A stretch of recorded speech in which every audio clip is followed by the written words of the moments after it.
Check. Yes.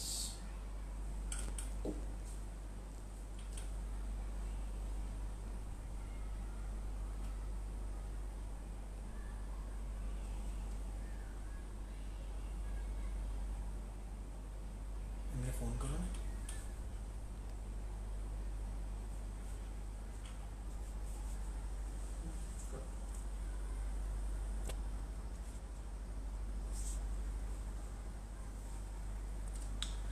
Hello everyone. This is just checking. I'm just getting patched with Rich Yash. He will be online soon. Before that, let me just take few minutes. Please be online. Hi everybody. Yeah.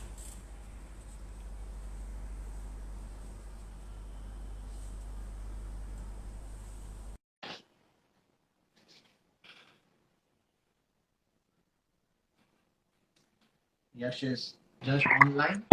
Hi Yash. Hi, Shall Jay. we start? We are good to go. Yes, yes. Okay. Hello everyone. Hello viewers. This is the second edition of DigiTalk, wherein I talk with various entrepreneurs representing various industries and various walks of life. Today I have with me Mr. Yash Shah, who needs no introduction. He represents the Rich Rich Group of Surat City. And I must say, Rich Rich is a very familiar name for us all Surtis because they have been serving the Surtis since past 3 decades and they are very close to our heart. So, without much ado, I welcome Yash Shah on our platform. Welcome, Yash.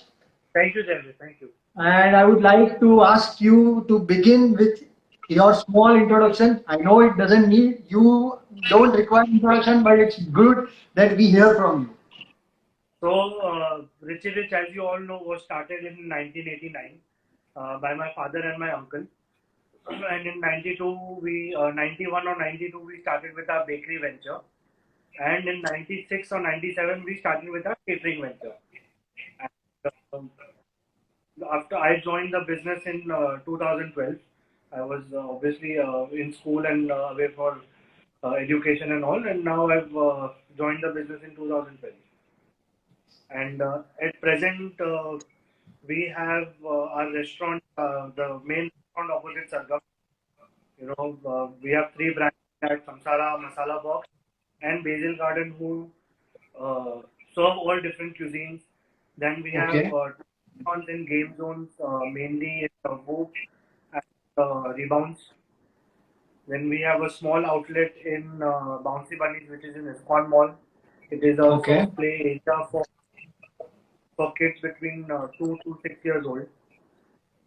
And we have our midnight delivery system, which where we deliver food to your home in the morning.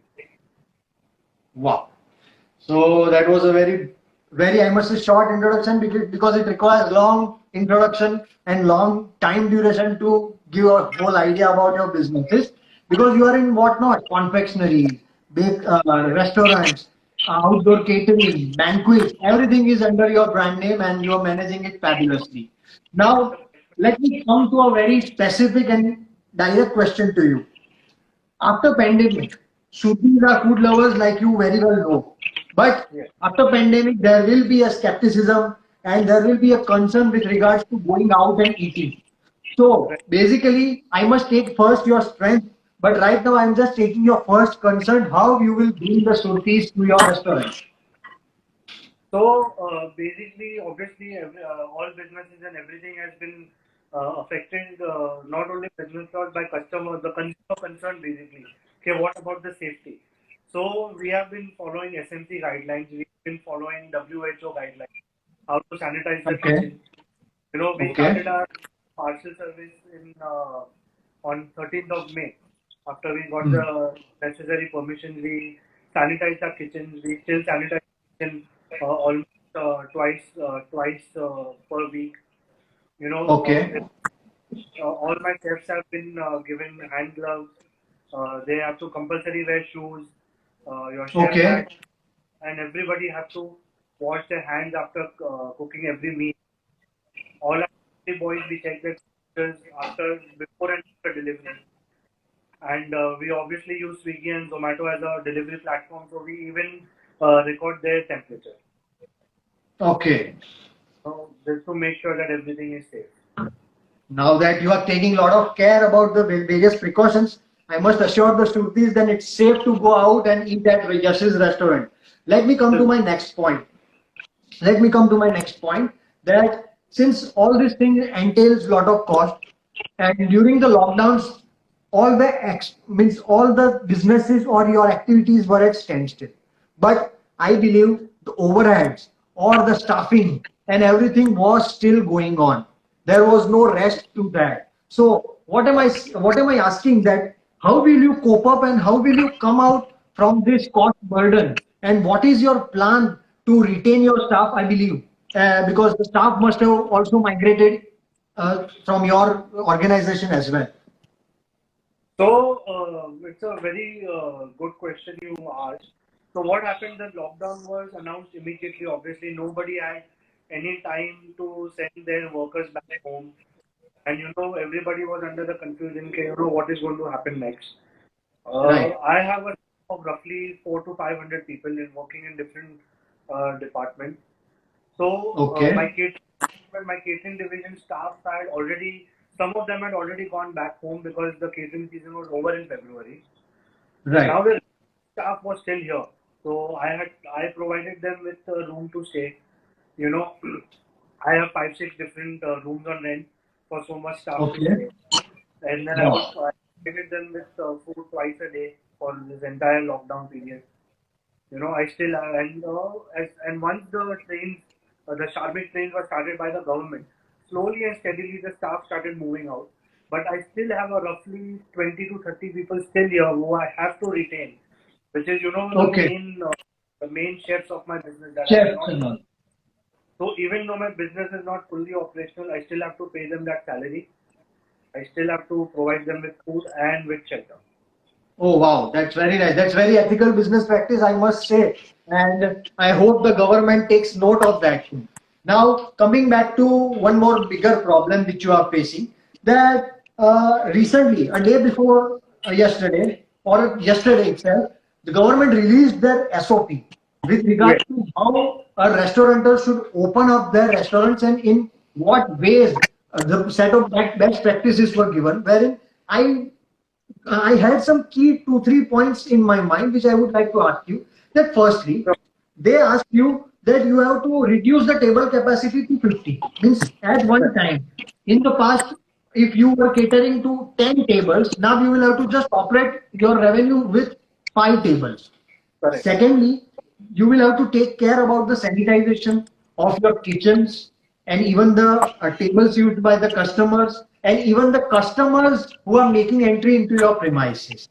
True. So, with this sort of SOPs generated, how it's going to affect your revenue model? Because I believe revenue has turned into half, whereas the cost is gradually increasing. So, where is your break-even point coming?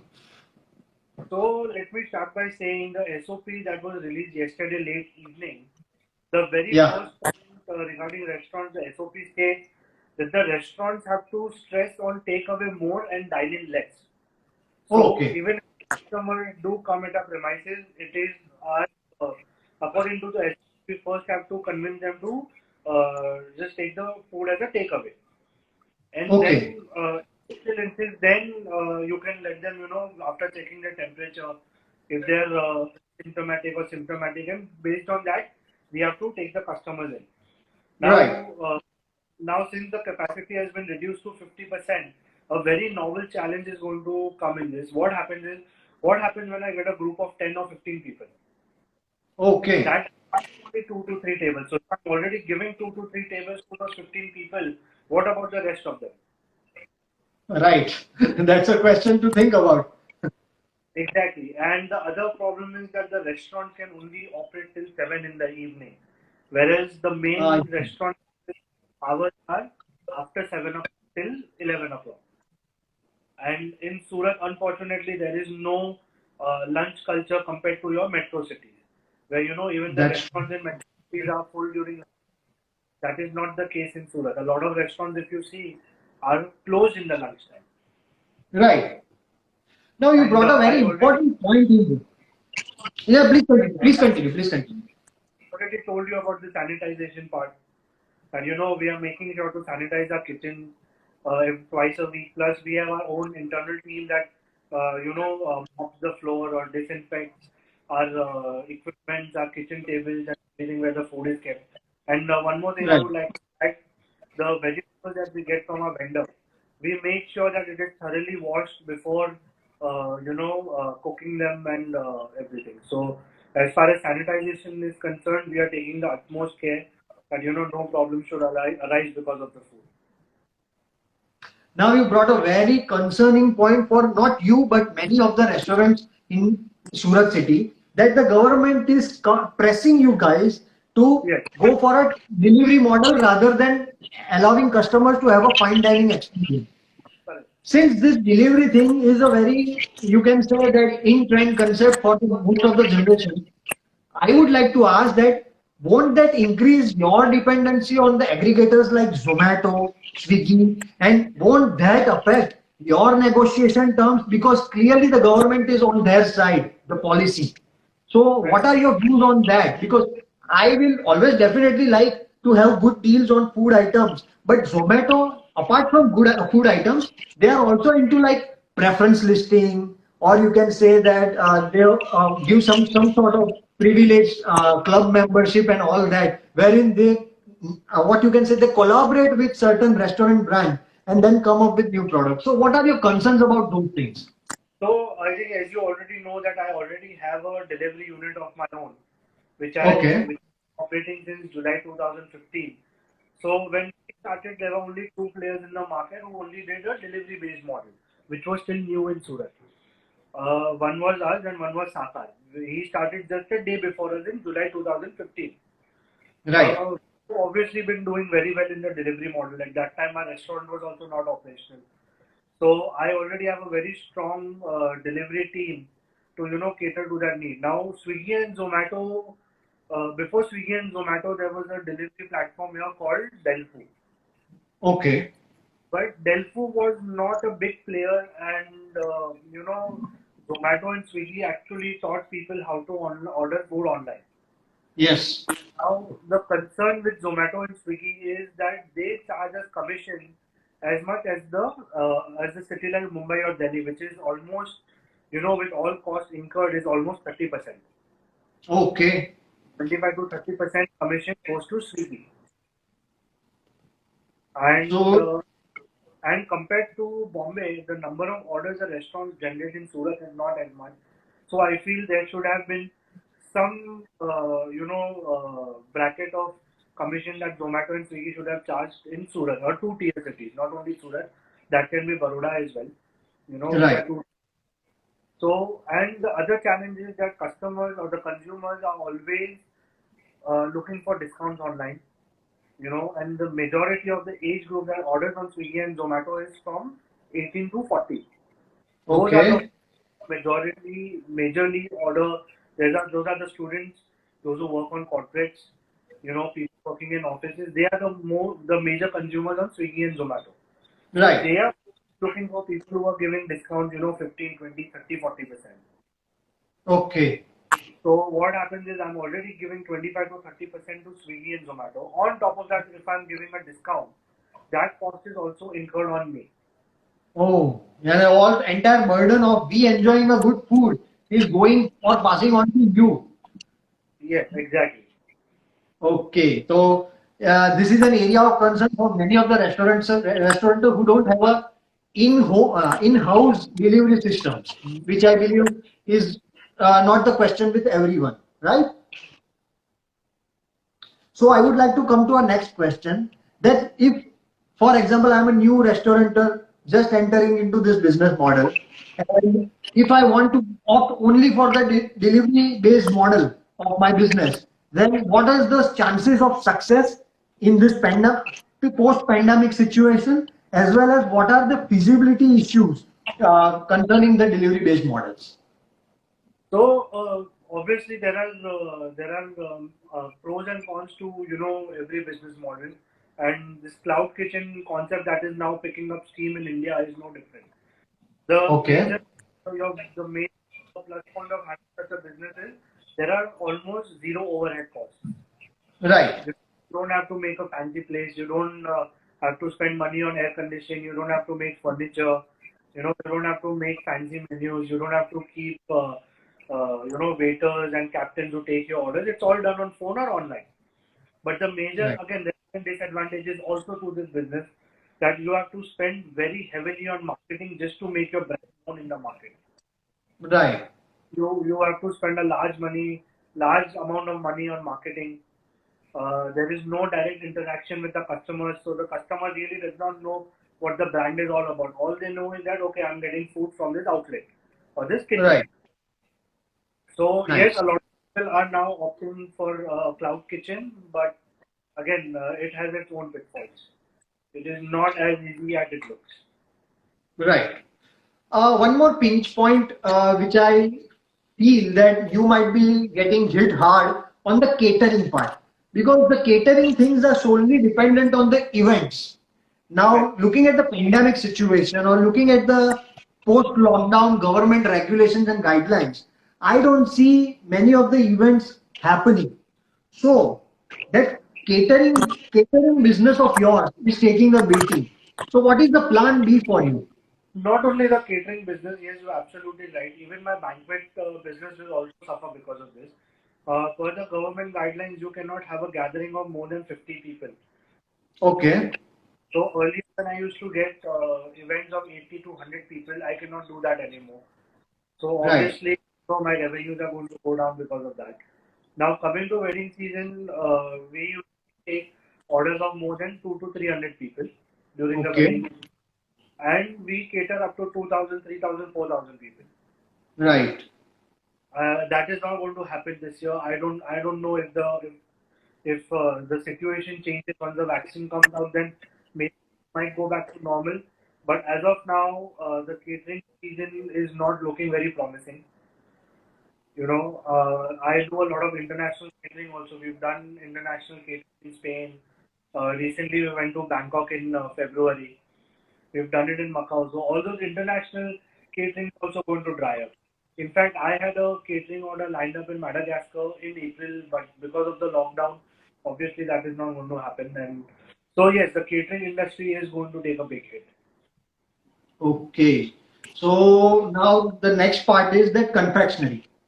Since confectionery, many of the items of a confectionery forms a part of regular groceries like bread, or you can say some other tidbits, knickknacks, or snacks and all that, which Shrutis generally love savoring during the tea time or snack time or in the evening or morning. So how was your response? How was the response during this lockdown period in terms of your confectionery sale?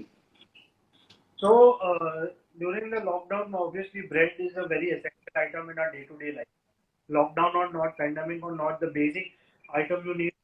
So because of that, the bread, obviously the sales that I used to do pre-COVID were less, but it was still a challenge to get that bread out in the market because there were a lot of restrictions from the police. The movement restrictions, if I wanted to get my bread in Patha area, I could not get it over there. Because the police used to not allow. So it Okay. again had its own. Okay. But My now, big, don't you think like, this is the right? Don't you think this is the right time for you to develop right. So confectionery my as a outlet again, as you know, separate? is in Atwa Gate. So Atwa Gate was a hot zone at that time.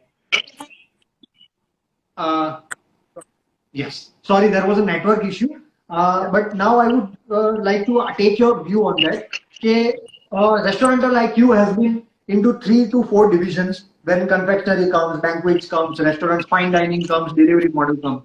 So basically, after this reopening stage, what are your areas of focus? You will focus more on confectionery and home delivery models, or you will also pitch in fine dining experience as well with all the cash taken. See, for me as a brand, all three are equally important. Right. It is not that I can neglect fine line right now because it is not going to fetch me more revenue. So it will not work like that. So I have to put in the same amount of efforts, to provide the best quality service to the customers. It won't be like, okay, now because I know I'm not going to get business in fine line, so I would put less staff over there and, the service will suffer. That will not happen. Obviously, I will have to incur a little bit of revenue loss. but at the same time, Right. being I cannot neglect. So there will be Okay. same amount of energy, focused on the delivery model, the confectionery part, and the finance model. Although Okay. there might be some delay in, opening up the restaurant maybe, but again, if I'm going to start on something, then rest assured the customer will get the best and the best. Next point might be that you mentioned that you have your outlets in places like Whoop, or you can say some kids area or something like that. But all those places are basically a public places where public congregate. Right. And I think, I guess there is some network issue. Yeah.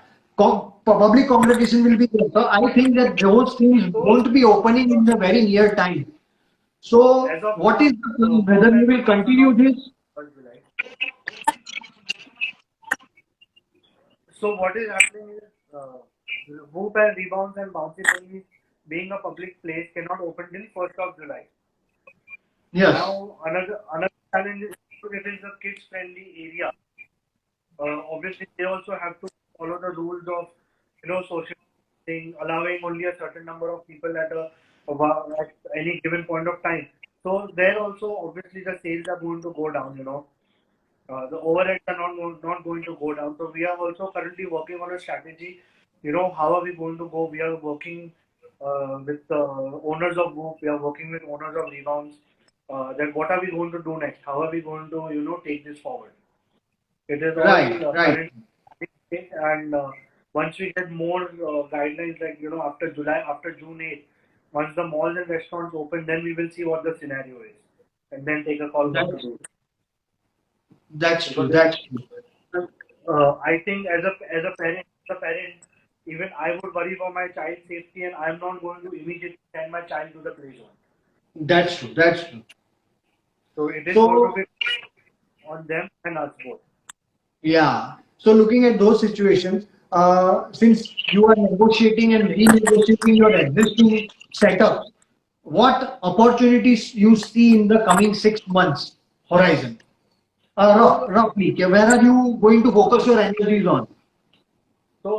as far as opportunities go, I already told you that as a brand, when we are talking about keeping opening up a restaurant or focusing the energy on the cloud kitchen, the delivery based model, or the big, it is still going to be the same. And once things improve, I'm confident that because of the products and the service I offer, the loyal customers are going. And Okay. also once the government the regulations relax a little bit, once the whole atmosphere is a little bit safe, till then I think there is it is tough to predict that what opportunities are going to arise next. Okay. So, I believe I have covered a lot of questions concerning your industry. Now, I'm going to ask you questions directly related to you. Sure. So, how does Yash utilize this lockdown period? So obviously I saw a lot of shows on Netflix, Uh-huh. Amazon Prime. I spent a little bit of time reading a couple of books. I obviously did a lot of research on what is going to happen in the food industry next. I had Okay. a couple of phone calls with people I know in Bombay, how they operate, what are their strategies going to be. Just trying to understand how the different markets are going to operate. So pretty much, and did a little. I don't cook. I don't. Uh, Although I'm in the industry, but I don't cook. So I did enjoy a lot of food that was cooked at home, and that was pretty much it. All right. Nothing during the lockdown. Nice, nice, nice. Next question will be, suppose as Sutis, we are food lovers and we can do anything for getting a good food. So what dishes you suggest from Richie Rich catalog and Richie Rich menu, and which one we should binge upon firstly? So I have a breakfast unit as well. I run my breakfast from the restaurant itself. So I would definitely suggest our customers to try the jalebi and the fafra at the restaurant. That there's biscuit. Pretty sure everybody who's listening to the interview right now knows about biscuit pie. miss your biscuits in the middle of the night during the Specialized- lockdown. Yeah, the biscuit pies there, and our specialty is Chinese and Punjabi food. And, Right. I don't do name particular names in Punjabi.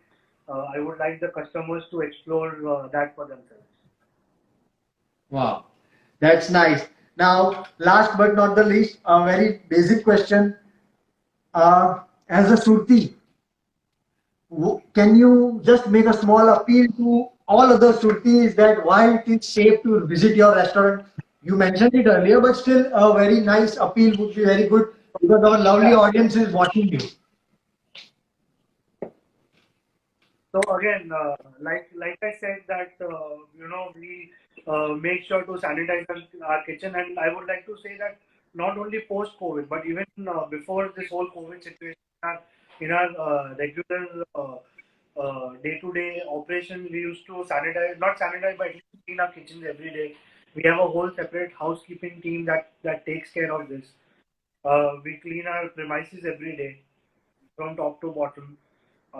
Now we have provided with sanitizers at every possible location for customers to just sanitize and clean their hands. We'll be recording customers and the delivery boys or anybody who comes into a restaurant. We'll be recording their temperatures. We maintain adequate social distance. So it will, and as far as food goes, then there's nothing to worry about because we believe in providing the best quality and best service that there is. So I urge everybody to not be afraid with the current situation and order from a restaurant. Oh wow, that's very nice. Are you hearing the audience? The Richie Rich is ready to serve us all, and our taste buds are ready to taste Richie Rich delicious food. Thank you for your time. Yes, it was pleasure listening to your views and your insights and your business plans and whatnot. And thank you for such a lovely audience for being a patient listeners. I will definitely feel more encouraged to interact with my such good friends who are doing very good in their business. They are hardworking and they are just right there to serve us Surtis. Thank you. Thank you, Jeremy.